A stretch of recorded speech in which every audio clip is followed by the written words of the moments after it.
With reference to Indian economy, consider the following statements. ये सवाल 2020 में पूछा गया था. Commercial paper is a short-term unsecured promissory note. Commercial paper एक तरह का इंस्ट्रूमेंट होता है. यहाँ पर इंस्ट्रूमेंट का मतलब एक गवर्नमेंट बॉन्ड की तरह होता है.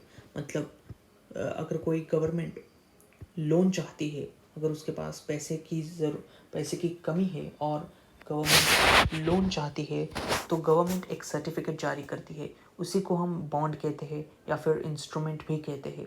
उस सर्टिफिकेट को कोई भी इंडिविजुअल इन्वेस्टर या फिर कोई कंपनी या फिर कॉरपोरेशन बाय कर सकती है, खरीद सकती है.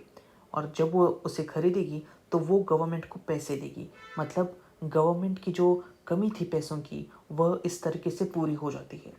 तो वो इंडिविजुअल या फिर वो कंपनी उस सर्टिफिकेट को खरीदेगी और ख़रीद कर उसके पैसे गवर्नमेंट को दे देगी. जिसने भी, या गवर्नमेंट या फिर कोई कंपनी भी इस तरह के बॉन्ड्स को या फिर इंस्ट्रूमेंट्स को इश्यू कर सकता है, रिलीज़ कर सकता है. तो खरीदने वाले ने इस इश्यूअर को, यहाँ पर इस एग्जांपल में हम कह सकते हैं कि गवर्नमेंट को पैसे दिए और गवर्नमेंट उस सर्टिफिकेट पर ये गारंटी के साथ लिख कर देगी कि जो इन्वेस्टर ने जो पैसे दिए हैं गवर्नमेंट को, गवर्नमेंट उसे वापस कर देगी एक फ़िक्स्ड अमाउंट के बाद में. इसी फ़िक्स्ड अमाउंट को हम टर्म बोलते हैं. अगर वो 1 साल या फिर 1 साल से कम होगा तो उसे हम शॉर्ट टर्म कहेंगे. अगर वो 1 साल से ज़्यादा 5 साल 10 साल तक होगा तो उसे हम लॉन्ग टर्म बोलेंगे. तो इसे कहते हैं इंस्ट्रूमेंट्स या फिर बॉन्ड्स या फिर सिक्योरिटीज़. तो इस तरह का वो सिस्टम होता है. तो first statement says that commercial paper is a short term unsecured promissory note. Commercial paper एक तरह का इंस्ट्रूमेंट होता है और ये कंपनीज के द्वारा इशू किया जाता है, गवर्नमेंट के द्वारा नहीं. Companies do issue these commercial paper instrument.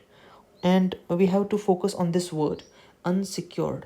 इसका मतलब क्या होता है, हमें इसे समझने की ज़रूरत है. आइए इसे समझते हैं. अनसिक्योर्ड मतलब, अगर इसे समझने के लिए पहले एक एग्जांपल मैं देता हूँ. अगर आप बैंक से लोन लेते हैं, आपको पैसों की ज़रूरत है और आप बैंक में जाते हैं लोन लेने के लिए, तो बैंक आपको यूं ही लोन नहीं देता. बैंक आपसे कुछ सिक्योरिटी मांगता है. कि बैंक कहता है आपसे कि हम आपको लोन दे देंगे, लेकिन आप क्या गारंटी है कि आप वो लोन वापस कर देंगे. इसके लिए आपको हमारे पास आपकी कोई ऐसी चीज़ रखनी होगी जिसे हम सिक्योरिटी कह सकते हैं. जैसे कि आपकी कोई प्रॉपर्टी, आपकी कोई वैल्यूएबल एसेट्स, हमें मतलब हमारे बैंक के पास आपको रखना होगा, तभी हम आपको लोन दे सकेंगे. इस प्रॉपर्टी को, इस एसेट को जो बैंक के पास रखना होगा, उसको हम सिक्योरिटी बोलते हैं. या फिर गिरवी रखना, मॉर्गेज करना, मॉर्गेज भी कहते हैं इसे. ठीक उसी तरह यहाँ पर देखो, बैंक लोन दे रहा है, तो इसीलिए बैंक जिसको भी वो लोन दे रहा है, उसको एसेट्स या फिर उसकी कोई प्रॉपर्टी, उसके कोई फंड्स, मतलब कोई भी चीज़, वैल्यूएबल चीज़ बैंक अपने पास रखता है सिक्योरिटी के मार्फत, सिक्योरिटी के लिए,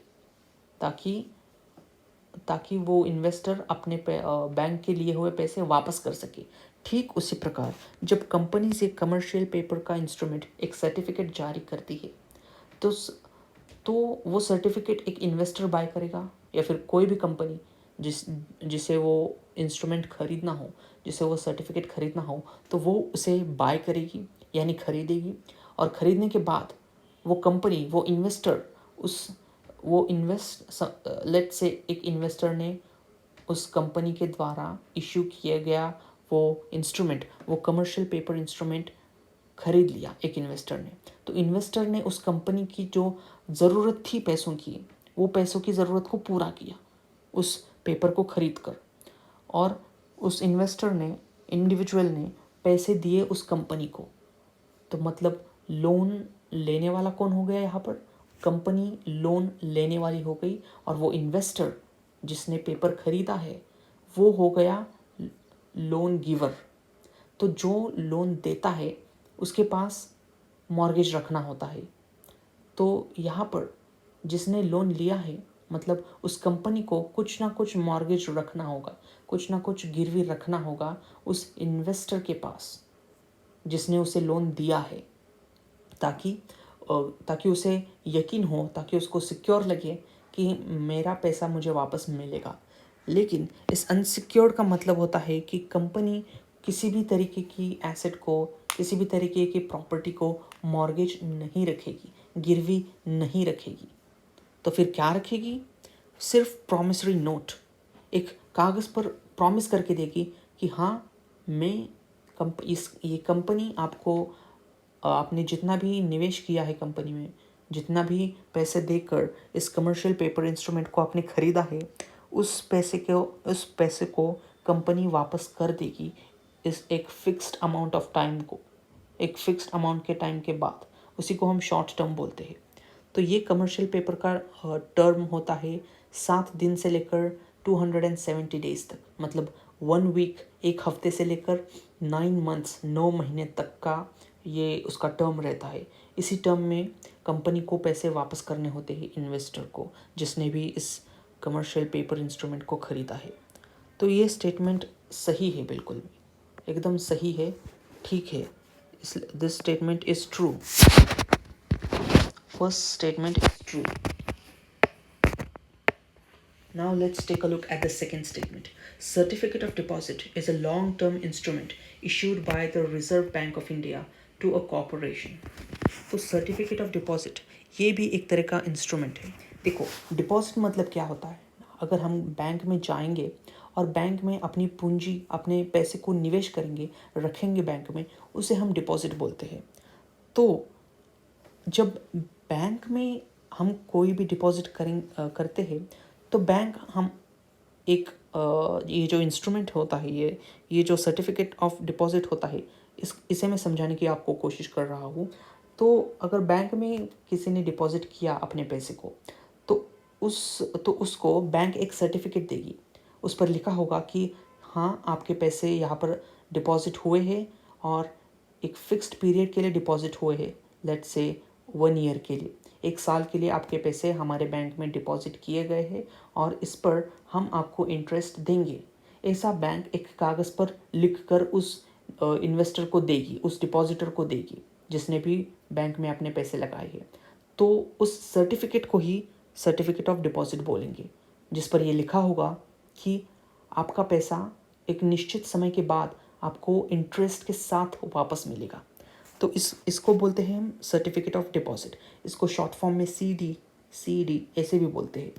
और ये शॉर्ट टर्म में होता है, मतलब एक साल या फिर 1 साल से कम, इतना ही इसका ड्यूरेशन होता है।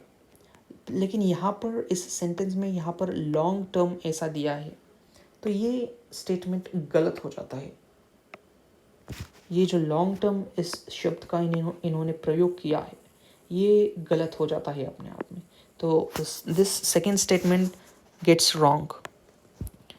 और certificate of deposit is a long term instrument issued by the Reserve Bank of India, ये भी यहाँ पर गलत दिया गया है, क्योंकि ये रिजर्व बैंक ऑफ इंडिया नहीं बल्कि बैंक्स के द्वारा इस सर्टिफिकेट को रिलीज़ किया जाता है। सर्टिफिकेट ऑफ डिपॉजिट को बैंक्स के द्वारा रिलीज़ किया जाता है, रिजर्व बैंक ऑफ इंडिया के द्वारा नहीं। और यहाँ पर यह भी गलत दिया गया है कि कॉरपोरेशन को, रिजर्व बैंक कॉरपोरेशन को देती है ये इंस्ट्रूमेंट, ये भी यहाँ पर गलत दिखाया गया है, क्योंकि साधारण बैंक्स इस सर्टिफिकेट को जारी करती है, सर्टिफिकेट ऑफ डिपॉजिट को। आइए हम थर्ड स्टेटमेंट को देखते हैं। Call money is a short term finance used for interbank transactions. Call money भी एक तरह का इंस्ट्रूमेंट है। अगर देखिए, बैंक में कैश पड़ा रहता है, तो कई दिन ऐसे आते हैं कि कई बैंक में कैश का जो कैश रिज़र्व है वो एक दिन कम रहता है, या फिर दूसरे दिन में देखेंगे तो ज़्यादा होता है, किसी दिन कम होता है तो किसी दिन ज़्यादा रहता है। तो इस कैश के फ़्लो को मेंटेन करने के लिए ये इंश्योर करने के लिए कि जो भी लोग डिपॉजिट करने के लिए आ रहे हैं या फिर जो भी लोग लोन लेने के लिए बैंक में आ रहे हैं, उनको लोन देने के लिए बैंक के पास प्रॉपर अमाउंट में कैश रिजर्व उपलब्ध हो, अवेलेबल हो, ताकि वो लोगों को लोन दे सके। तो लेकिन ये संभव नहीं होता। कभी कभी बैंक के पास कैश की कमतरता होती है, कभी कभी शॉर्टेज होती है कैश की। तो ऐसे में बैंक को बहुत ही जल्द कैश, मतलब for a very short period of time bank needs loan of cash, because कभी कभी शॉर्टेज हो जाती है कैश की, कभी कभी एक्स्ट्रा हो जाती है। तो बैंक क्या करती है, दूसरे बैंक के पास जाती है और मदद मांगती है कि हमें थोड़ा सा कैश दे दो। और ये ओवरनाइट होता है, बहुत ही शॉर्ट पीरियड ऑफ टाइम के लिए होता है। तो जब एक बैंक दूसरे बैंक से मदद मांगती है, कैश मांगती है, तो इसे ही हम कॉल मनी इंस्ट्रूमेंट बोलते हैं। और याद रखिएगा, ये बैंक टू बैंक में ट्रांजैक्शन हो रहा है। ये ऐसा नहीं कि कोई कंपनी के पास बैंक जा रही है या फिर किसी इंडिविजुअल के पास बैंक जा रही है, ऐसा नहीं है। ये बैंक टू बैंक ट्रांजैक्शन है। इसीलिए यहाँ पर इंटर बैंक का वर्ड जो इन्होंने ये यूज़ किया है, ये बिल्कुल सटीकता से इस व्याख्या में बैठता है। तो जब बैंक टू बैंक ट्रांजैक्शन होता है और usually it lasts only for 1 day और overnight, this is called call instrument. तो ये बहुत ही शॉर्ट पीरियड के लिए होता है और ये इंटर बैंक ट्रांजैक्शन होता है, बैंक टू बैंक होता है।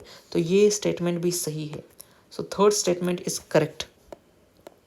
Now we'll take a look at the fourth statement. Zero coupon bonds are the interest-bearing short-term bonds issued by the scheduled commercial banks to corporations. Zero coupon bonds ये भी एक तरह के certificates ही होते हैं, लेकिन इनमें कुछ खास होता है, इनमें कुछ अलग होता है। क्या अलग होता है? देखिए, अगर कोई सर्टिफिकेट खरीदता है तो सर्टिफिकेट खरीदने के बाद जिसने भी सर्टिफिकेट को जारी किया है उसको पैसे वापस देने होते हैं। और सिर्फ पैसे वापस ही नहीं देने होते, बल्कि उस पैसों पर इंटरेस्ट भी देना होता है। फॉर लाइक कभी कभी कुछ महीने के बाद इंटरेस्ट देना होता है, लेकिन कभी कभी 1 साल में भी देना होता है। लेकिन ये जब हम बात करते हैं ज़ीरो कूपन बॉन्ड्स की, यहाँ पर कोई भी इंटरेस्ट नहीं देना पड़ता उसको। लेकिन इसमें कुछ अलग करना होता है, अलग होता है। क्या अलग होता है? इंटरेस्ट तो नहीं देना होता, लेकिन इसके बदले में इसकी वैल्यू में डिस्काउंट दिया जाता है। मतलब अगर सर्टिफिकेट की वैल्यू 100 रुपये की है, मतलब अगर कोई 100 रुपये का सर्टिफिकेट है, मतलब 100 रुपये का ज़ीरो कूपन बॉन्ड है, तो जो खरीदने वाला होगा उसे वो डिस्काउंट में खरीदेगा, उसे वो 80 रुपीज़ में ही खरीदेगा। और जब वो टर्म ख़त्म हो जाएगा, यानी कि मैच्योर हो जाएगा वो बॉन्ड, वो सर्टिफिकेट, उसकी जो टर्म ख़त्म हो जाएगी, वो सर्टिफिकेट मैच्योर हो जाएगा, तब उसकी ओरिजिनल वैल्यू थी, जो उसकी ओरिजिनल वैल्यू थी 100 रुपीज़, वो इन्वेस्टर को 100 रुपीज़ ही मिलेंगे। लेकिन जब इन्वेस्टर खरीद रहा था तब उसने 80 रुपीज़ में ख़रीदा था, डिस्काउंटेड प्राइस में ख़रीदा था। लेकिन मैच्योरिटी के बाद उसको मिलेंगे कितने? उसकी पूरी वैल्यू मिलेगी, उसकी पूरी फेस वैल्यू, उस बॉन्ड की पूरी फेस वैल्यू उस इन्वेस्टर को मिलेगी। तो ये होता है ज़ीरो कूपन बॉन्ड्स। मतलब इस बॉन्ड को जब खरीदते हैं तब डिस्काउंट में खरीदते हैं, लेकिन मैच्योरिटी के बाद उसकी पूरी फेस वैल्यू उसको मिलेंगी।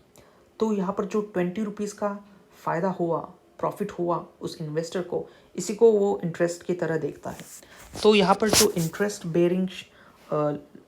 बेरिंग लिखा गया है ये गलत है, क्योंकि यहाँ पर इंटरेस्ट मिलेगा नहीं, लेकिन